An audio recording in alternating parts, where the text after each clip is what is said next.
going to give you my example to sum all this up so far. My goal was to be a speaker, and I shared with you the purpose and meaning and value of being able to hug that teenager as she's crying on my shoulder. No one's ever told me that I'm beautiful. No one's ever told me that they love me, echoed in my mind. And I was so elated that whole afternoon. I was halfway through my degree in my accounting and financial planning bachelor. And I came home at 19 and a half, 20 years old, and I said, Mom and Dad, I know what I want to be for the rest of my life.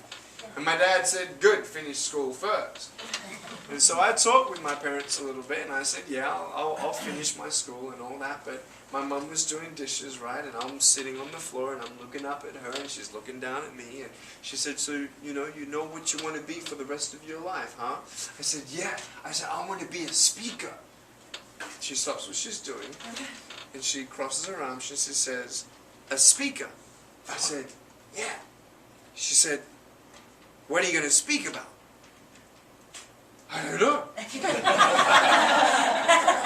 I hadn't thought of that, right? She started asking me all these good questions, and I had no answers to. This is how the conversation went. So it started off with, what are you going to speak about? I don't know. Are you going to go alone? No. Who's going to go with you? I don't know.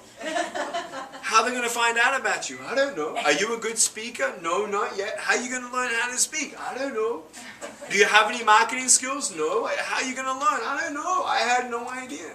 I had 0 invitations. Everybody say 0 invitations. 0 invitations. Okay, now there are people who have, things called inheritance from their parents and stuff, and some people have, more of a head start than others on some levels. Obviously, of course, I can't deny that. However, in going in a different goal or territory, you normally only start with 0.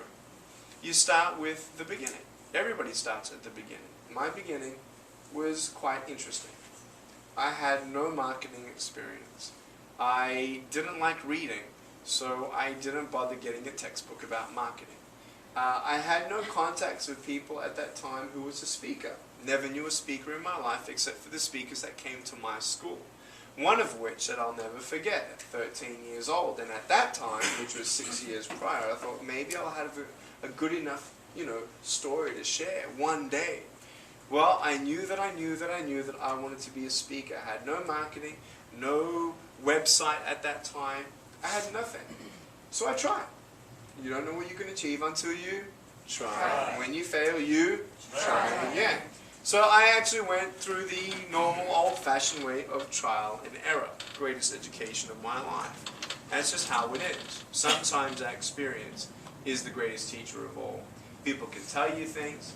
People can tell you about their failures, but unfortunately as human beings, sometimes we go through our failures to learn the most. And that's how life is. Ups and downs. You see my foot? Ups and downs, ups and downs. Now here it is. I get my hands-free phone out at 19 years old. Thank God for hands-free phone. And I start calling schools. And I ask them if they want me to, speak at their school. So this is how my first phone call went. Never did this in my life. Never got trained. Never seen this. So it went like this. Hello? I'm really nervous, right? So I'm like, hi, my name is Nick, and I'm a speaker. I was wondering if you'd like me to come and speak at your school. And I heard nothing. And I'm like, and she finally said, no thank you, and hung up the phone. Now, was that a failure or a success? Success. Very good. So if you look at now the points that we've learned, okay, now we know it's been a failure, right? It's a failure. Every failure is education. My obstacle was that I had no marketing skills. My opportunity was to learn about marketing. So I just failed, so I'm going to try again and do that whole loop again to get educated again. And basically try and try and try until I get it. Because I knew that there was nothing else out there that actually had given me so much joy than being able to hug that teenager. And I knew that she would never ever forget what she heard that day. I didn't care how many failures it took.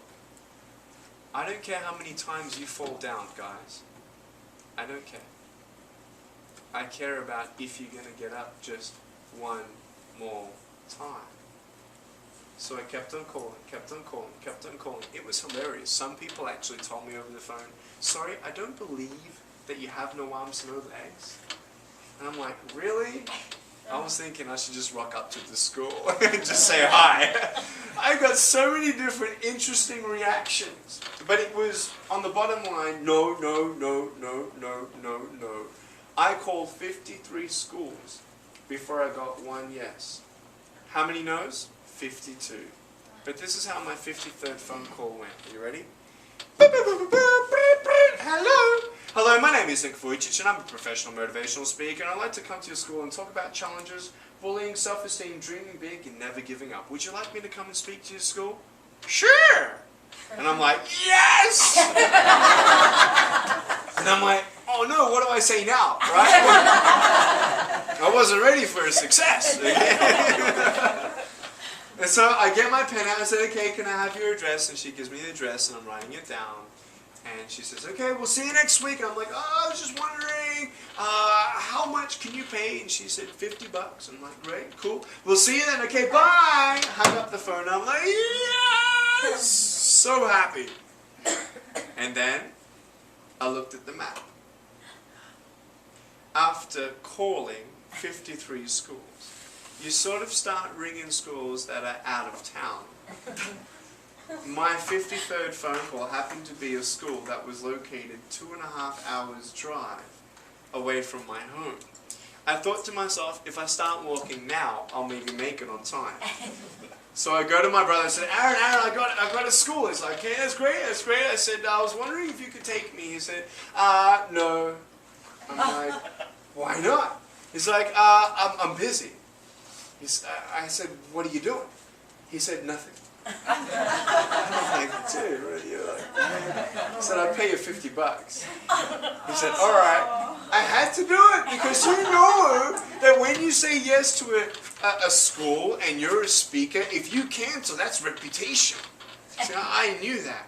So I knew that I knew that I knew. It wasn't about the money. It was never about the money. I wanted to try. I wanted to say yes to this school who invited me to see what happens after that. I wanted to experience that experience again. I wanted to open up the realm of opportunity, the realm of possibility. And unless I went, I would never know. You know the regret thing? That's more disabling sometimes than having no arms, no legs. I'm even making decisions. This week was a pretty big week for me. I'm actually making a big pinnacle decision that I have some fears and concerns about. But I know that if I don't try it, I will always look back at my life and say, you know what, I was 28 years old. I just should have rolled the dice. I just should have tried it. I just should have given it just a shot. Give it my best shot. And so today, I look back at my life and I'm like, yeah, I've had those times in my life. And they're going to still keep on coming. And obviously I'm not saying do stupid things, but in your life, you've got to weigh up your risk. But the risk of looking back and saying, what if only. So $50 was nothing compared to the if only, right? So I went. It was a 2.5 hour drive there. My brother's like, what are you doing, dude? Like, this is way out. We call it whoop whoop in Australia. This is like whoop whoop, right? It's way out in the middle of nowhere. It's like, do you even know how long you're going to speak? And I'm like, no. He said, do you even know how many people are going to be there? I said, no. It's like, oh my gosh. Like, I didn't ask her that. So I'm like, all right, I'll ask her when I get there. So we get there and my brother's like, he's cool because he's getting paid anyway, right? So we get to the school and I talked to the principal and I said, hi, so nice to meet you. Hi, thanks Nick for coming. You know, Nick, we're so happy that you're here. And I'm like, yeah, I'm happy to be here. I'm just wondering how many people and how long am I going to be able to talk to, these people? And she says, oh, now before I tell you what she said, remember, it was 2.5 hours there and 2.5 hours back. That's 300 minutes of just travel, plus gas money, and my brother's time. How about 5 minutes? Does that sound good? I'm like, okay. I'm like, what am I going to say? You know, I was dying. My brother started laughing. I'm thinking, okay, maybe it's a big crowd, right? I'm like, well, you know, how many people? She said, about 10 people. I couldn't believe it. But I knew that, look, I'm there. It's my first gig. I'm going to do it no matter what. So I did it. Now that normally, accounting-wise, was a failure. I mean, I lost money. I paid somebody to actually go 2.5 hours to speak to 10 people for 5 minutes. I got home, my parents said, how was it? I'm like, good. I felt miserable. I felt like I had failed. I felt like all those 53 calls were in vain. But nothing's in vain. If you have the right attitude, you have the right mindset, and the right heart and values, not even the deepest part of our pain goes in vain. I just want you to know that. My depression of having no arms and no legs, my suicide attempt at 10 years old when I was here, I went into a bathtub and I rolled over 3 times, and I didn't see hope because I was facing the wrong way. Just because you can't see it doesn't mean it's not there. Just because you can't see purpose in your pain right now doesn't mean it's not going to come through. Things take time to ripen. Things take time to process. Sometimes it takes years to look back and say, you know what? I know that I am who I am today because of what I've gone through. People ask me, Nick, would you be who you are if you had arms and legs? And I would simply say, probably not. Nick, you're pretty mature for a 28-year-old. Well, we know maturity's got nothing to do with age, right? We've seen some old, immature people. But it's about experience. Okay, some people are more sheltered than others. And you know that you wouldn't be who you are unless you've gone through what you've been through. When I was 10 years old, I knew that money, drugs, sex, alcohol, pornography, fame, fortune, anything that this life could ever give me, could never give me love, joy, and peace. I had love from my parents. I had love from the people who loved me. But even those dearest people who loved me, when they looked at me and said, Nick, everything's going to be okay, I couldn't believe them. They didn't know what I was feeling. They didn't know my future. But you know what was amazing? Was when I look at this pain and I look at this depression, it's nothing compared to the joy that has been revealed through it. There is a joy that has come through all my difficulties and seeing the purpose and meaning and value of even the deepest parts of my suffering. And I'll come to that closure in a second. But coming back to what happened after that one day of speaking at that school, I was miserable, I was down, I'm like, Nick, you're crazy, you're just a dreamer. The next day, my phone rang. And I said, hello? And then the woman was on the line and she says, hi Nick, we heard that you're a speaker. And we heard that you're a pretty good one. And we'd like to see what it would take to have you come and speak to our students. We'll pay, and we heard that you're local to us, and we're wondering what would it take for us to get you to our school. And I said, let me check my schedule. Everybody say 0 invitations. 0 invitations. And then repeat after me. And then there was one. And then there was one. This is what happened. And I look back and I'm like, wow. On file, we have approximately 30,000 emails asking us to go speak at schools or churches or conferences or, meetings like this. And we, on average, receive about 100 now a week. I had no idea that that's where it would lead. But time after time, I've seen that every failure is a step in education. Every opportunity that comes along to learn and grow, actually, majority of it started with an obstacle. So in our life, we've got to change our mindset. And I look back at my life and I'm like, wow, I'm just so thankful that I'm here. So Nick, now that your video has become viral and everybody knows about what you're about and what you do, what's the new thing that you want to get out there?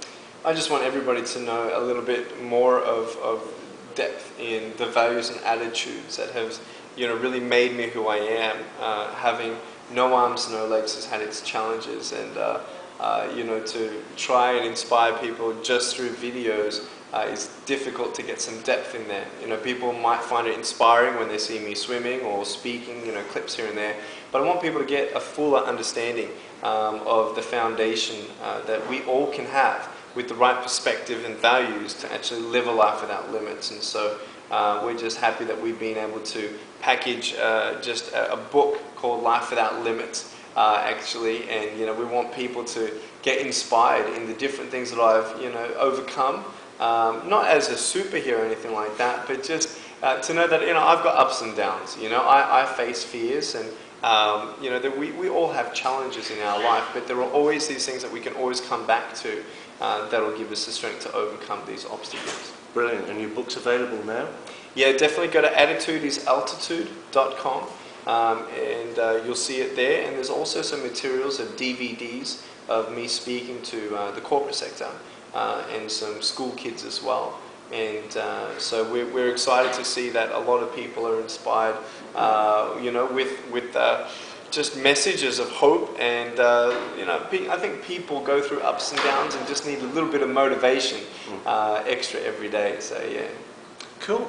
And what's your mission for the next few years for you? What are you doing? What's the message that you're taking around the globe with you?